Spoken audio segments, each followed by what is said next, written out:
আছে তো supreme court পর্যন্ত।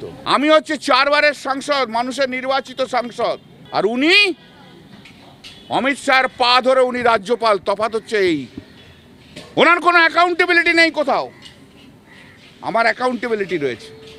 এই সংঘাত কি চলবে? উনি চালালে চলবে, অসুবিধার কি আছে? উনি কি একাই খেলতে পারেন? খেলা হবে, জব্বর খেলা হবে।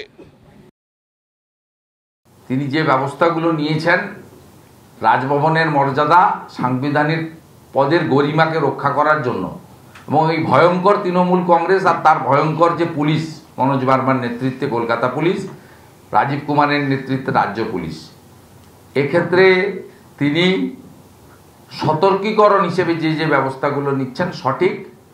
আর এফআইআর তিনি নির্দিষ্ট ধারাতে করেছেন, বিএনএসের অন্তর্গত, এই ধারাতে ব্যবস্থা নেওয়ার সুযোগ রয়েছে। আশা করি শুধু এফআইআরের মধ্যেই সীমাবদ্ধ থাকবে না, যদি পুলিশ এর বিরুদ্ধে ব্যবস্থা না নেয়, পুলিশ ইনঅ্যাকশনের জন্য মামলা বা সেন্ট্রাল এজেন্সিকে মামলা ট্রান্সফার করার ব্যাপারেও আমি দাবি করব, উদ্যোগ নেব।